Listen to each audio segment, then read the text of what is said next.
এই দুটি চোখ দিয়েছি বলে দেখো যে কত অপরূপ নয়নাভিরাম।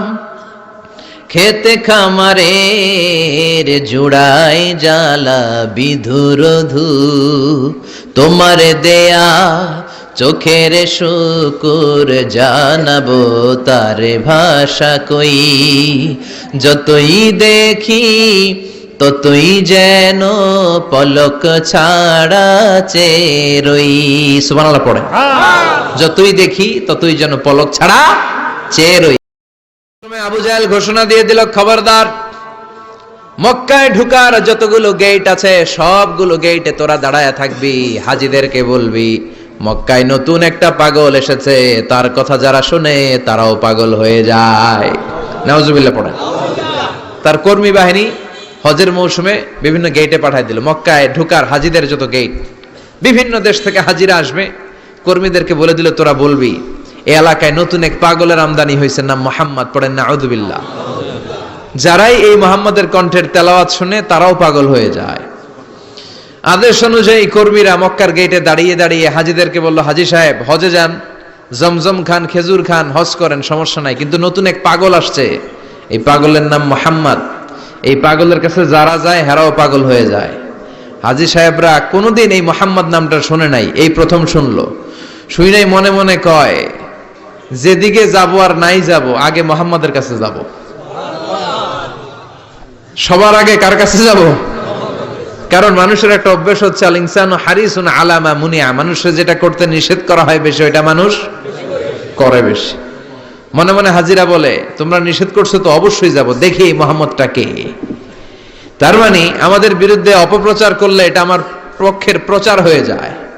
সুবহানাল্লাহ পড়েন। ইসলামের বিরুদ্ধে অপপ্রচার করলে এটা কি হয়ে যায়? প্রচার হয়ে যায়। ইউরোপ আমেরিকাতে ইসলামের নামে ট্যাগ লাগায় এক্সট্রিমিস্ট, জঙ্গি। আমরা নাকি জঙ্গি, আমরা নাকি এক্সট্রিমিস্ট।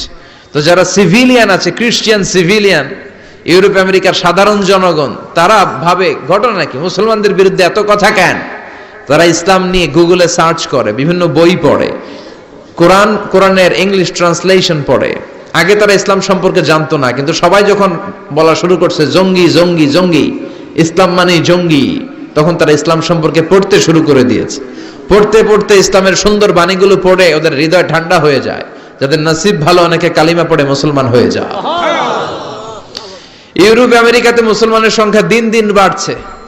মাঝে মাঝে পত্র পত্রিকায় দেখবেন যে কনভার্টেড মুসলমান, ও মুসলমান, ও মুসলমান। ধারণা করা হচ্ছে 2070 সালের মধ্যে ইউরোপ আর আমেরিকায় মুসলমান হয়ে যাবে সংখ্যাগরিষ্ঠ। খ্রিস্টানদের ছাড়িয়ে মুসলমানদের সংখ্যা ইউরোপ আমেরিকায় বেড়ে যাবে। সুবহানাল্লাহ পড়েন। সেই দিন বেশি দূরে নয় যেদিন কালেমার পতাকা হোয়াইট হাউসের উপরে শোভা পাবে। ঘোষণাটা কার? চিল্লায় বলেন, ওয়াদাটা কার? আবু জাহেল ঘোষণা দিয়েছে কেউ যেতে পারবে না, কিন্তু লুকিয়ে লুকিয়ে নিজেই যায়। একটা নির্ধারিত সময়ে বিশ্বনবী তেলাওয়াত করতেন, আর ওই তেলাওয়াতের সময় আবু জাহেল, উতবা, শাইবা, ওয়ালিদ ইবনে মুগীরা সবাই লুকিয়ে লুকিয়ে বিশ্বনবীর ঘরের চারদিকে কান পেতে মধুর কণ্ঠের তেলাওয়াত শুনতো। ফ্রি ফ্রি আরামসে শুনতো এই তেলাওয়াত। বিশ্বনবীর তেলাওয়াত যখন শেষ হয়ে যেত, এরা ভাগলপুর দিত দৌড়। ফিরে যাওয়ার রাস্তা থাকতো একটা, কয়টা? দেখা হয়ে যেত। একজন আরেকজনকে দোষারোপ করতো। আবু জাহেল বলতো, কিরে তোরা আসলি কেন? ওরা বলে, তুই এলি কেন? দিনের বেলা ভাষণ দেশ মুহাম্মদের বিরুদ্ধে, রাত্রে বেলা চোরের মতো তুই আসিস কেন? একে অপরকে দোষারোপ করে। আবু জাহেল বলে, ঠিক আছে, কাল থেকে আমিও আসবো না, তোরাও আসবি না। চল আমরা শপথ নেই যে কেউ আসবো না।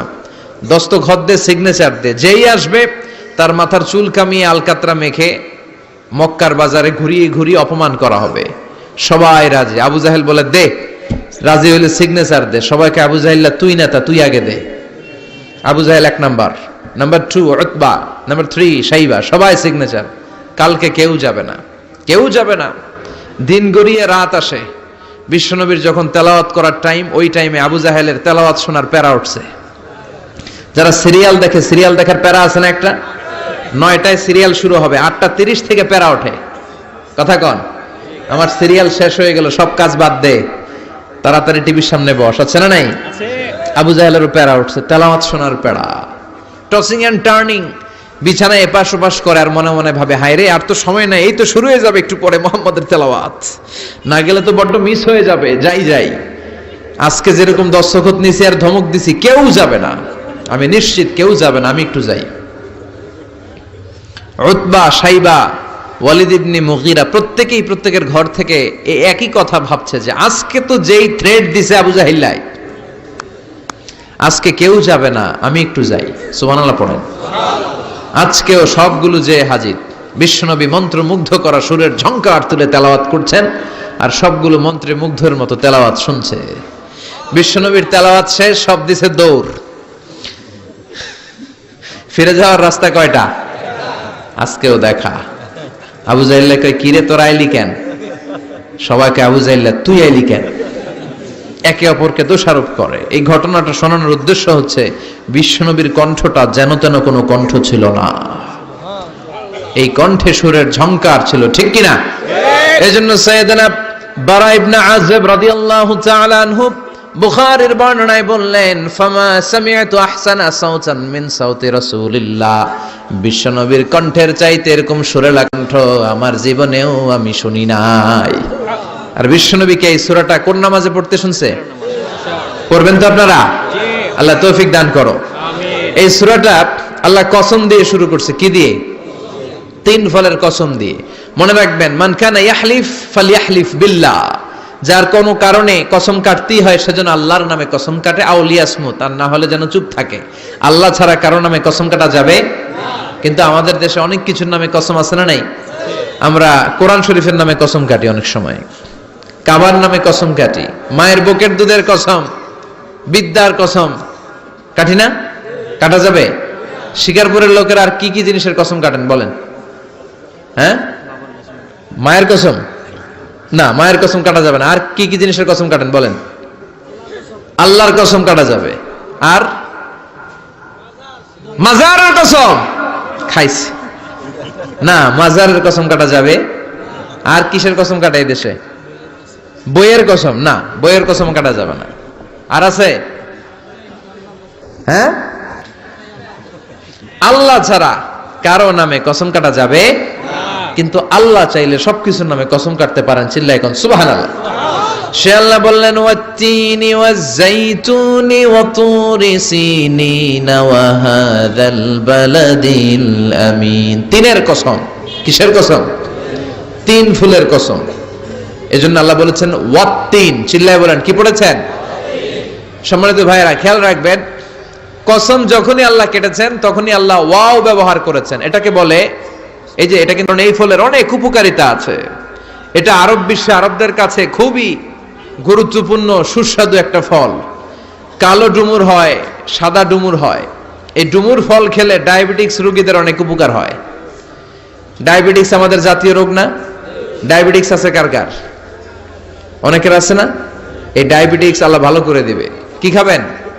ডুমুর ফল খাবেন। অনেক নারীদের ইররেগুলার মেনস্ট্রুয়েশনাল পিরিয়ড হয়, অনিয়মিত অনিয়ন্ত্রিত মাসিক।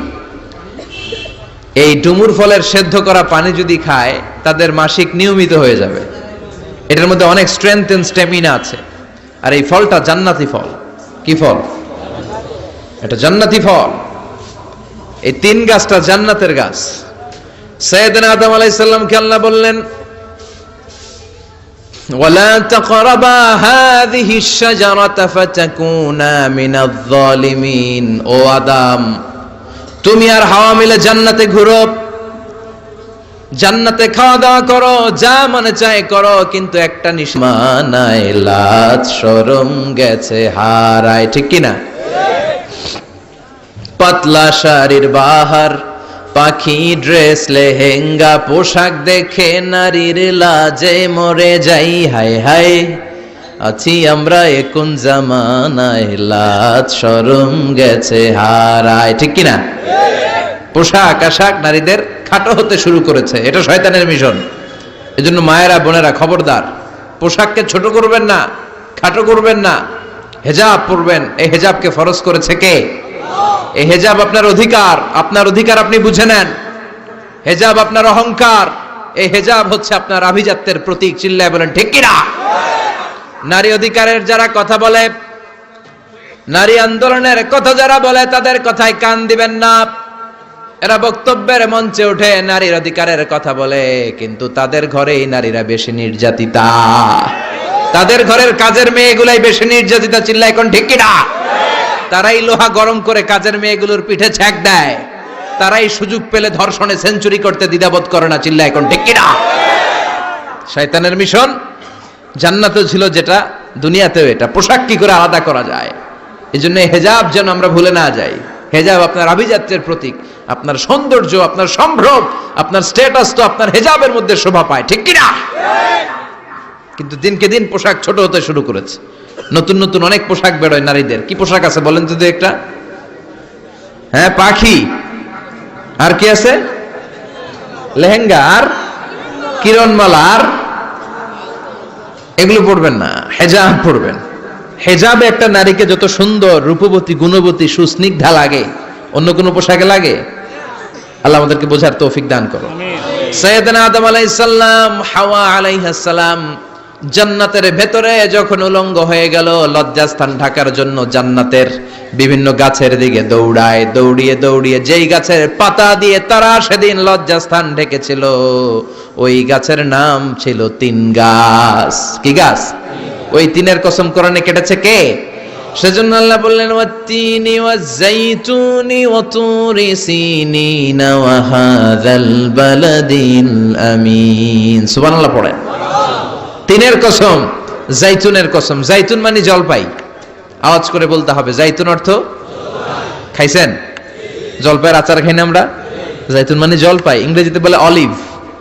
তবে আমাদের জলপাই আর আরব দেশের জলপাই একটু গুণগত পার্থক্য আছে। আরব দেশের জলপাই একটু ছোট হয়, আমাদের গুলা সাইজে বড় হয়। আরব দেশের জলপাই একসাথে অনেকগুলা খাওয়া যায়, আর আমাদের দেশের জলপাই আবার 2-3টার বেশি খাওয়া যায় না, অনেক টক না? এই 7টা জলপাই আর একটা 3, এই মিক্স রেশিওতে যদি আপনি রেগুলার খান, আপনার বার্ধক্য রোধ হবে, আপনার স্বাস্থ্য ভালো থাকবে। আলহামদুলিল্লাহ পড়েন। এই জাইতুন গাছগুলো আরব দেশে হিল ট্র্যাক্টস, পাহাড়ি এরিয়াতে হয়, 100 বছর বেঁচে থাকে। বিশ্বনবী বলেছেন, কুলু যাইতা ওয়াদাহিনু ফাইন্নাহা মিন শাজারাতিন মুবারাকা। বিশ্বনবী বললেন, জাইতুনের তেল খাও, জাইতুনের তেল গায়ের মধ্যে দাও, জাইতুনের তেল মালিশ করো, জাইতুনের ভেতরে বরকত ঢুকায় দিয়েছে কে? জাইতুনের তেল দাড়িতে, চুলে মালিশ করলে দাড়ি চুল সহজে পাকে না। বিশ্বনবী সব সময় দাড়িতে, চুলে জাইতুন মাখতেন। আমি নিজেও মাখি প্রতিদিন, আপনারাও মাখবেন। বাজারে পাওয়া যায়, যে বলবেন অলিভ অয়েল, কি বলবেন? অলিভ অয়েল বললে আপনাকে দিবে। স্পেনের, মেড ইন স্পেন, এদের অলিভ অয়েল ভালো। ফিলিস্তিনের যে অরিজিনাল অলিভ অয়েল, এটা ভালো, এটা খাওয়া যায়। তাম্বুতু বিদ্দুহুনি ওয়া সিবগিল আখিলিন, এটার অনেক কাজ, খাওয়াও যায়, মালিশও করা যায়, জাইতুনের ডাল ভেঙে মেসওয়াকও করা যায়। সুবহানাল্লাহ পড়েন। বিশ্বনবী বললেন, নি'মাস সিওয়াকিয়াজ জাইতুন, জাইতুনের মেসওয়াক কতই না ভালো। ফাইন্নাহা সিওয়াকি ওয়া সিওয়াকুল আমবিয়াই মিন ক্বাবলি, কেননা আমি বিশ্বনবী নিজে জাইতুনের ডাল ভেঙে মেসওয়াক করি, আমার আগে লক্ষাধিক নবীরা সবাই জাইতুনের ডাল দিয়ে মেসওয়াক করেছে। সুবহানাল্লাহ পড়েন। আপনার দেহের ব্যাড কোলেস্টেরলের লেভেল কমে যাবে যদি জাইতুন আপনি খান। দাড়িতে মাখবেন, চুলে মাখবেন, আবার সালাদের মধ্যেও জাইতুনের তেল দিয়ে খাওয়া যায় যদি এক্সট্রা ভার্জিন হয়। লেস দেন 1% অ্যাসিড দিয়ে এটাকে পিউরিফাইং করলে এটার বলে এক্সট্রা ভার্জিন। এরপর আরেকটা আছে ভার্জিন, 2% অ্যাসিড দিয়ে পিউরিফাইং করে। 3-4-5% অ্যাসিড দিয়ে পিউরিফাইং করলে ওটার বলে রিফাইন্ড পিওর, ওটা গায়ে মালিশ করবেন। বরকত আছে না নাই? এজন্য এই দুইটার কসম কোরআনে কেটেছে কে? এরপরে রব্বুল আলামিন বলেন, ওয়া তুরি সিনিন,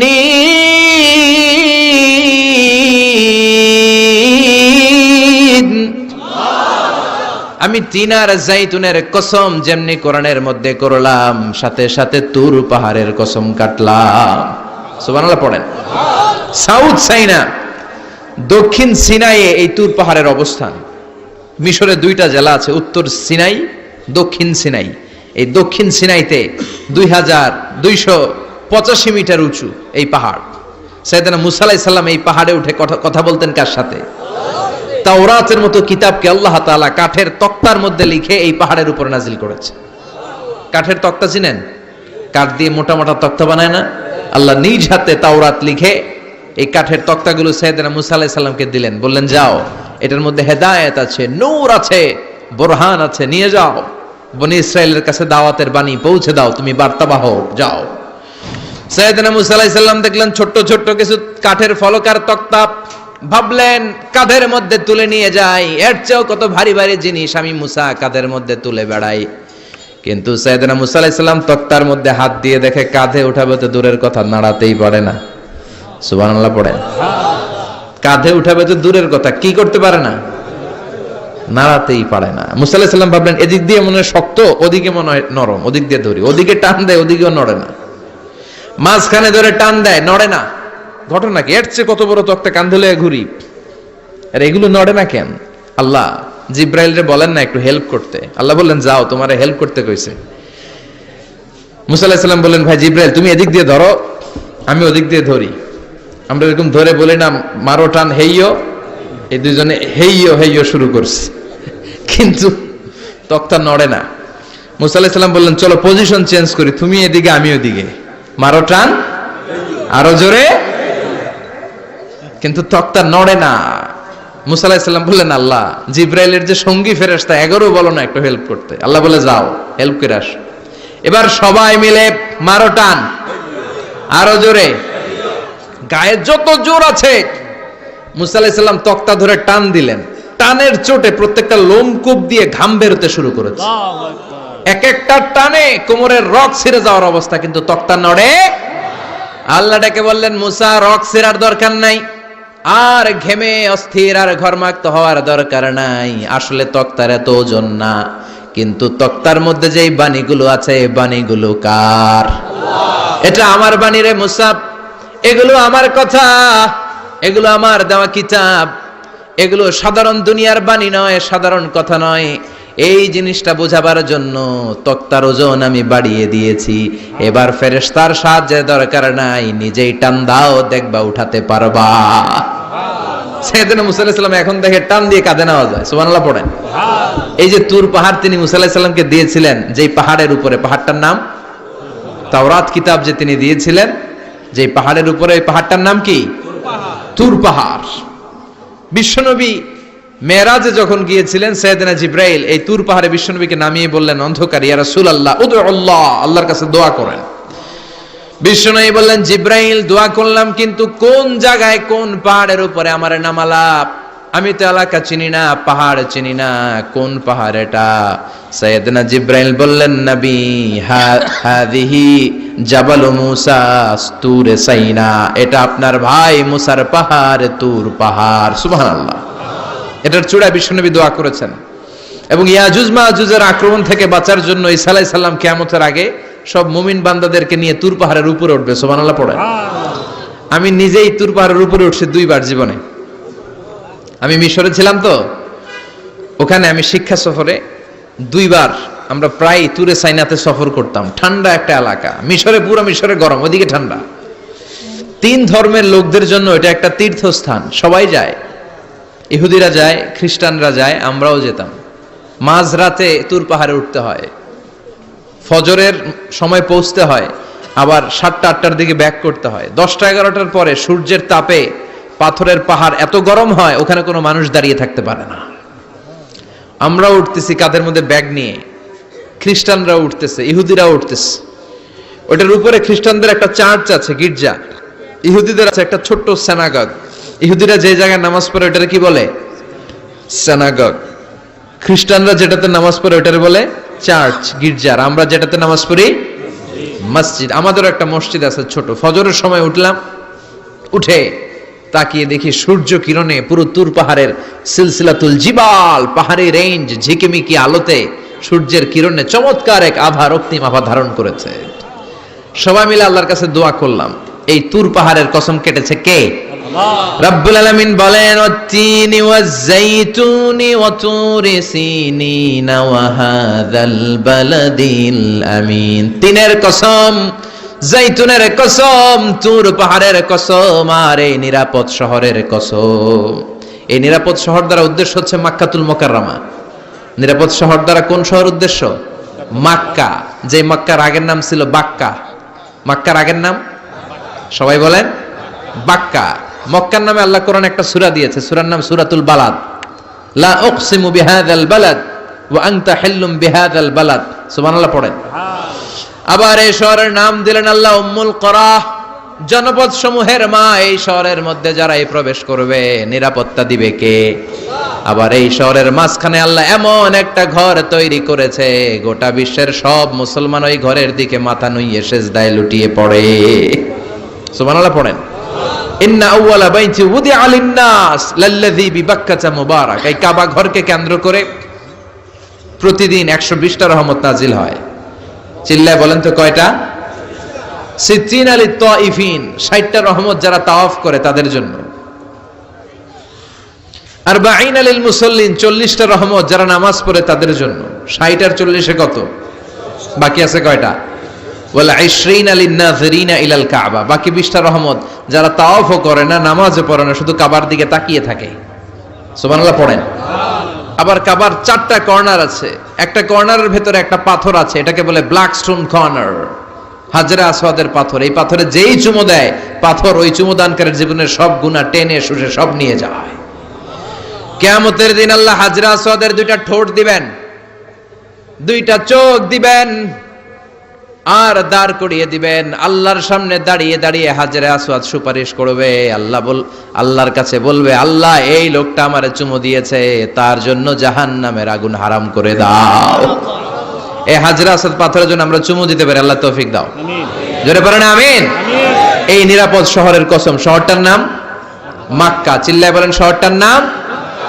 এটার মাঝখানে একটা ঘর আছে, আল কাবা আল মুশাররাফা। লক্ষ লক্ষ মানুষ এই কাবা কেন্দ্রিক প্রতিদিন ছুটতে থাকে।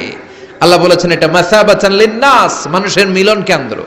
লক্ষ লক্ষ মানুষ এই কাবাকে ঘিরে নামাজ পড়ে।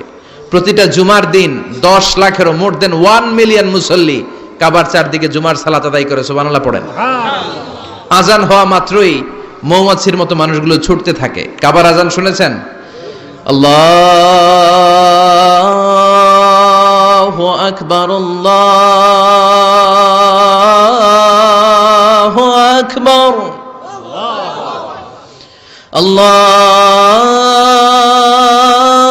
আল্লাহু আকবার,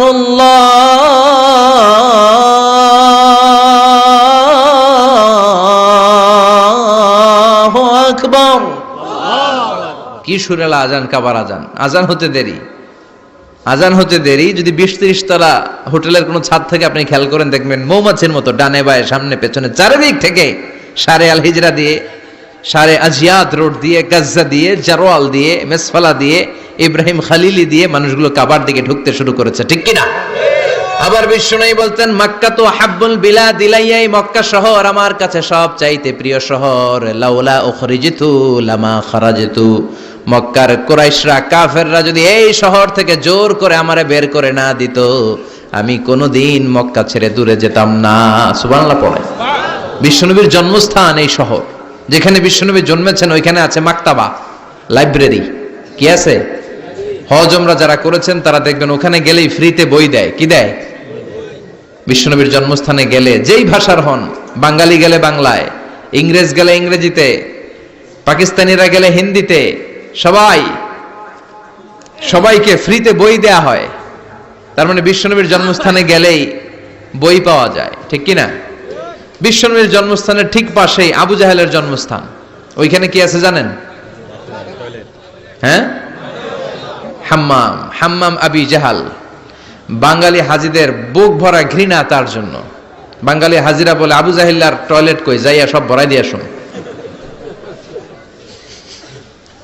জেদ্দাতে নেমেই খুঁজতে আরম্ভ করে, আবু জাহিল্লার টয়লেট কই। সবাই বলে, এই না জেদ্দায় আসলেন, মক্কা তো আর 80 কিলো দূরে, আপনি যাবেন, ওমরা করবেন, বিশ্রাম নেবেন হোটেলে, এরপরে জিয়ারা যখন করায় তখন ওখানে নেয়। কিন্তু নাইম্মা কই আবু জাহিল্লার টয়লেট কই। কি ক্ষোভ তার প্রতি, না? কি ক্ষোভ আর ঘৃণা। আর বিশ্বনবীর জন্য অন্তর ভরা ভালোবাসা আছে না নাই? এজন্য ইসলাম হচ্ছে শান্তির ধর্ম। জঙ্গিপনা যারা করে, সন্ত্রাসবাদের কথা যারা সমাজে উস্কে দেয়, তাদের জন্য ইসলামে কোনো শান্তি নাই। আবু জাহেল ছিল সন্ত্রাসদের লিডার, ঠিক কি না? Leader of the all terrorist, কুখ্যাত ইন্টারন্যাশনাল সন্ত্রাসী আবু জাহেল। আর বিশ্বনবী ছিলেন মুজাহিদ। বিশ্বনবী কি ছিলেন? মুসা আলাইহিস সালাম ছিলেন মুজাহিদ। ফেরাউন ছিল কুখ্যাত সন্ত্রাসী আর জঙ্গি, ঠিক কিনা? সাইয়েদনা ইব্রাহিম ছিলেন মুজাহিদ আর নমরুদ ছিল জঙ্গি, ঠিক কিনা? যারা ইসলামের পক্ষে কথা বলে তারা মুজাহিদ, আর যারা ইসলামের বিপক্ষে তারা সন্ত্রাস আর জঙ্গি। চিল্লায় বলেন ঠিক কিনা? সে আল্লাহ ডেকে বললেন গোলামুত্তিনি ওয়াজ-জাইতুনি ওয়া তুরি সিনিনা ওয়া হাযাল বালাদিল আমিন। তিন ফলের কসম, জাইতুনের কসম, তুর পাহাড়ের কসম, বিশ্বনবীর জন্মস্থান মক্কাতুল মুকাররমার কসম। চারটা জিনিসের কসম কেটেছে কে? আল্লাহ। কয়টা জিনিসের? চারটা জিনিসের কসম কেটে আল্লাহ একটা কথা বলবেন। ওই কথাটার গুরুত্ব বেশি না কম? লাকাদ খালাকনাল ইনসানা ফি আহসানি তাকওয়িম। সবাই পড়েন, লাকাদ খালাকনাল ইনসানা ফি আহসানি তাকওয়িম। নিশ্চয় আমি মানুষের চেহারাটারে, আকৃতিটারে বড্ড চমৎকার আকৃতি দিয়ে তৈরি করেছি। সুবহানাল্লাহ। মানুষের মতো কোনো সুন্দর প্রাণী পৃথিবীতে নাই, আছে?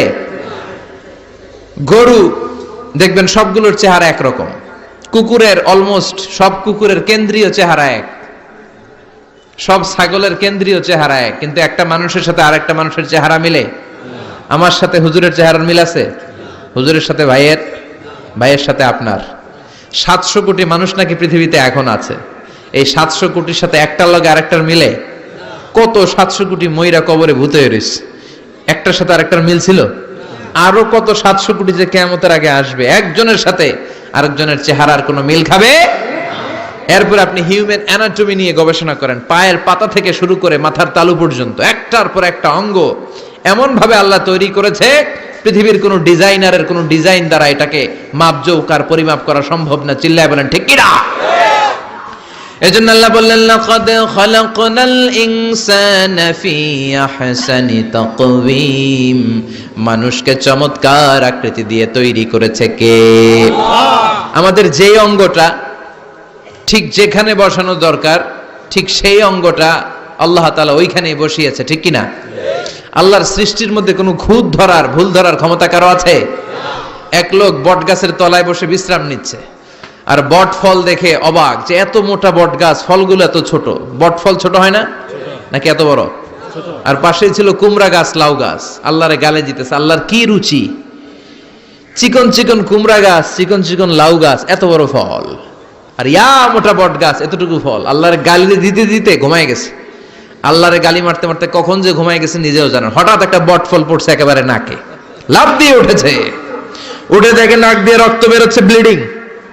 নাকের রক্ত মুছে আর পড়তে আরম্ভ করছে আলহামদুলিল্লাহ। কি পড়ে? মনে মনে কয় আল্লাহরে কেন গালি দিলাম? ওই কুমড়া যদি এইখানে হইতো, ওই লাউ যদি এইটার উপরে হতো, কুমড়া যদি একটা নাকের উপরে পড়তো, আমি নিজেই কুমড়া হইয়া যাইতাম, ঠিক কিনা? সুবহানাল্লাহ পড়েন। মা খালাকতা হাযা বাতিলা। এমনি এমনি আল্লাহ কিছু বানায় নাই, যেখানে যেটা যতটুকু দরকার সেটা করে দিয়েছে কে? চোখ যেখানে থাকা দরকার চোখ দিছে কে? আল্লাহ। নাক যেখানে দরকার নাক দিছে কে? আল্লাহ। চোখ কান এদিকে না হইয়া যদি অন্যদিকে হইতো সুবিধা হইতো? চোখ দুইটা মনে করেন এদিকে নাই, আছে এদিকে, এদিকে একটা চোখ, এদিকে, সুবিধা হইতো? খাওয়ার সময় আমরা প্রথমে দেখি, নাক দিয়ে শুকি, তারপরে মুখে মারি, ঠিক কি না? তো চোখ যদি পিছনে হইতো প্রত্যেকটা খাবার নিয়ে চোখটা দেখানো লাগতো এইভাবে, তাই না? নাকও যদি এইখানে না হয়ে এদিকে নাকটা হইতো, খাবার নিয়ে ঘ্রাণ শুকতে চাইলে পেছনে নিয়ে। দেখেন কি সেটিং! চোখ যদি এইখানে না থেকে মাত্র 2 ইঞ্চি উপরে যদি আল্লাহ দিত, এদিকে একটা চোখ এদিকে একটা চোখ, সেজদা দিতে পারতেন? চোখ বন্ধ করে সেজদা দেওয়া লাগতো, ঠিক কিনা? ফুটবল খেলতে পারতেন? ফুটবলে হেড দিলেই ডিমের মতো পোষ হয়ে যেত চোখ দুইটা। সুবহানাল্লাহ পড়বেন না? দেখেন কানের কি সেটিং! কান যদি এইখানে না দিয়ে এই কানটা আল্লাহ এই বগলের নিচে দিত, আর এই কান যদি এই বগলের নিচে দিত, আজকে ওয়াজ শুনতেন কেমনে? এমনি। হাত তোলেন সবাই। 1.5 ঘন্টা আজারি সাহেবের আলোচনা এমনি থাকেন, 1.5 ঘন্টা হাত দুইটা তুলে থাকা যায় তো? হাত নামাইলে ওয়াজ শোনা যায় না, হাত উঠাইলে শোনা যায়। সুবহানাল্লাহ পড়েন। যেখানে যেটা যেভাবে দরকার দিয়ে দিয়েছে কে? আবার এখানে এয়ার ক্যানেল দিলেন। অনেকে কয় এগুলা দিছে কেন? এই ক্যানেল কিন্তু দরকার। ক্যানেল না থাকলে আপনার কথা ঢুকবে না, আপনি বুঝবেন না। অনেকের এই কানের ডিফেক্ট আছে, ডিফর্ম বেবি, এই রোগ নিয়ে জন্মাইছে, কানে মেশিন লাগানো লাগে, এই ক্যানেলের সমস্যা। এটা কেটে দিলে আপনি কান কাটা রমজান, কান কেটে দিলে আপনি কান কাটা রমজান হয়ে যেতেন। এই ক্যানেল দিয়ে ঘুরে ঘুরে সাউন্ড ওয়েভ গুলো যায়, ফলে আমরা শুনতে পাই। এই ক্যানেল না থাকলে শুনতে পেতাম না। তার মানে মা খালাকতা হাদা বাতিলা, এমনি এমনি কিছু দেয় নাই। 206টা হাড্ডি দিয়ে আমাদের মানুষের দেহ, ছোট্ট হাড্ডিটা আল্লাহ দিয়ে দিছে এখানে। এটার ভিতরে একটা ড্রাম আছে, এটার বলে এয়ার ড্রাম। সাউন্ড ওয়েভ, শব্দ তরঙ্গ এয়ার ড্রামে নক করে, এরপরে outer air, middle air, inner air হয়ে ইলেকট্রিক্যাল সিগন্যালের মাধ্যমে যাই দেখে যায়, ব্রেনের সাথে কানেক্ট হতে হলে ইলেকট্রিক্যাল সিগন্যাল দিয়ে কানেক্ট হতে হয়। এই সাউন্ড ওয়েভ, শব্দ তরঙ্গগুলো ইলেকট্রিক্যাল সিগন্যাল দিয়ে ট্রান্সমিট হয়ে ব্রেনের হেয়ারিং নার্ভ, শুনবার যে স্নায়ু, ওইখানে নক করে। নক করা মাত্রই শব্দ তরঙ্গ আপনার শুনবার অনুভূতি জাগায়। এই সূক্ষ্মাতি সূক্ষ্ম কাজ কত ছোট্ট আর অল্প সময়ে করে দিচ্ছে কে? আল্লাহ। চোখ দিয়ে তাকানো মাত্রই দেখি কত রঙের রং দেখি। Human eyes can identify, can recognise more than 10 million colours. আমার কথা না, চক্ষু বিশেষজ্ঞদের কথা। মানুষের চক্ষু 10 মিলিয়নেরও বেশি রং, 1 মিলিয়নে 10 লাখ, 10 মিলিয়নে 1 কোটি, 1 কোটিরও বেশি ধরনের রং এই চোখ শনাক্ত করতে পারে। সাইজ মাত্র 2 মিলিমিটার। ছোট্ট এই চোখ দিয়ে এত কিছু দেখার সুযোগ দিয়েছে কে? আল্লাহ। এই দুটি চোখ দিয়েছি বলে দেখো যে কত অপরূপ নয়নাভিরাম, খেতে খামারের জোড়ায় জ্বালা বিধুর ধু, তোমার দেয়া চোখের শুকুর জানাবো তার ভাষা কই, যতই দেখি ততই যেন পলক ছাড়া চেরই। সুবহানাল্লাহ পড়ে। যতই দেখি ততই যেন পলক ছাড়া চেরই। এভাবে আমাদের দেহের প্রতিটি অঙ্গ সেটআপ করেছে কে? আল্লাহ। আল্লাহু আকবার। এজন্য রব্বুল আলামিন বলেন, লাকাদ খালাকনাল ইনসানা ফি আহসানি তাকওয়িম, আমি মানুষকে সবচাইতে সুন্দর আকৃতিতে তৈরি করেছি। সুবহানাল্লাহ। আমরাই শুধু মাথা উঁচু করে দাঁড়াতে পারি, গরু এরকম মাথা উঁচু করে দাঁড়াতে পারে? গরুর মাথা নিচে, ছাগলের মাথা নিচে, সবার মাথা নিচে। মানুষই 2 পায়ে ভর করে শির দ্বারা, মানে স্পাইনাল কর্ডের উপর টান টান হয়ে মাথাটা উঁচু করে এইভাবে দাঁড়ায়। পৃথিবীতে একটাই সৃষ্টি, এজন্য আল্লাহ সৃষ্টির নাম দিয়েছে আশরাফুল, যে মাখলুকাতের কাছে নূরের ফেরেশতাও সেজদা দিতে বাধ্য হয়েছে। ঠিক কি না? তুমি মাটির আদমকে প্রথম সৃষ্টি করিয়া ঘোষণা করিয়া দিলে শ্রেষ্ঠ বলিয়া, তাই তো নূরের ফেরেশতা করে আদমকে সেজদা। ঠিক কি না? তাই তো নূরের ফেরেশতা করে আদমকে সেজদা, সবার চেয়ে সম্মান দিলে মাটির আদমকে। আল্লাহু আল্লাহু তুমি জাল্লে জালালুহু, শেষ করা তো যায় না গে তোমার গুণগান। আল্লাহু আল্লাহু। সুবহানাল্লাহ পড়েন। আশরাফুল মাখলুকাত বানালেন। এত বৈচিত্র্য মানুষকে আল্লাহ দিয়েছেন, বিবেক দিয়েছেন, আবেগ দিয়েছেন, বাক শক্তি, কথা বলার ক্ষমতা। কোন প্রাণীর আছে? সুবহানাল্লাহ কইবেন না? বিবেক দিয়েছেন, আবেগ দিয়েছেন, বাক শক্তি দিয়েছেন, উপলব্ধি করবার মতো ক্ষমতা দিয়েছেন। আশরাফুল মাখলুকাত বানিয়েছেন এই মানুষকে। এই মানুষের মধ্যে আল্লাহ অনেক ক্যাপাসিটি দিয়েছেন। আবার আল্লাহ বললেন, ওয়ামিন আয়াতিহি খালকুস সামাওয়াতি ওয়াল আরদি ওয়াখতিলাফু আলসিনাতিকুম ওয়া আলওয়ানিকুম ইন্না ফি যালিকা লাআয়াতিন লিল আলিমিন। আমার সৃষ্টির মধ্যে অসাধারণ সৃষ্টি, আকাশ এবং জমিন সৃষ্টি, গায়ের রঙের ভিন্নতা, ভাষার ভিন্নতা। সুবহানাল্লাহ। আমরা কোন ভাষায় কথা বলি? কথা বলেন? আপনি কি মনে করছেন সারা ওয়ার্ল্ডে এই ভাষায় কথা বলে? ইন্ডিয়ানরা বলে হিন্দিতে, ইংরেজরা বলে ইংরেজিতে, আরাবিয়ানরা বলে আরবিতে। ঠিক কিনা? আমার দেশের বাইরের প্রথম সফর ছিল 2008-এ। সেই থেকে এক যুগ চলছে এখন সফর। ওই সফর যে কত দরকার ছিল, ওই সফরের আগে এই গ্লোবাল ইসলামকে দেখার সুযোগ আমার হয়নি। মানুষের যে কত ভিন্নতা, কত ভাষায় যে মানুষ কথা বলে। 2008 সালে আমি যখন আমার ইউনিভার্সিটিতে গেলাম, মাগরিবের সালাতের সময় পৌঁছেছি। আজান হওয়ার সাথে সাথে দেখলাম students of more than 100 nationalities they are coming out from their hostel to offer মাগরিব প্রেয়ার। মাগরিবের আজান দেখলাম হোস্টেল থেকে বিভিন্ন রঙের ছেলেপেলেরা মাগরিবের সালাত পড়ার জন্য বেরোচ্ছে। এক একটার কালার এক এক রকম, এক একটার ভাষা এক এক রকম। আমরা বাংলায় বললে আরাবিয়ানরা বুঝে না, আরাবিয়ানরা আরবিতে বললে ইন্ডিয়ানরা বুঝে না, ইন্ডিয়ানরা হিন্দিতে বললে ইংরেজরা বুঝে না, চাইনিজরা মান্ডারিনে বললে কেউ বুঝে না। চিয়াং ফিয়াং জিয়াং এগুলো হচ্ছে চাইনিজ ভাষা। ইয়াং শিয়াং দিয়ে যখন কথা বলে কেউ বুঝে না। প্রথম মাগরিবের সালাত পড়ে আমি প্রথম নিগ্রু মানুষ আবিষ্কার করলাম। এর আগে কোনোদিন কালো মানুষ দেখি নাই। সালাম ফিরে ডানে দেখি এক নিগ্রু, বায়ে দেখি আরেক নিগ্রু। আমি মনে করছি কেরামান কাতিবিন। এই নিগ্রু দেখে আমি দিছি দৌড়। সবাই কই দৌড়ান কেন? আমি বললাম এরা কারা? আমারে বলা হলো এরা আপনার বন্ধু। এরা কি? এই কালো লোক নাকি আমার বন্ধু। বললো 5 বছর এই নিগ্রুদের সাথে আপনার থাকতে হবে।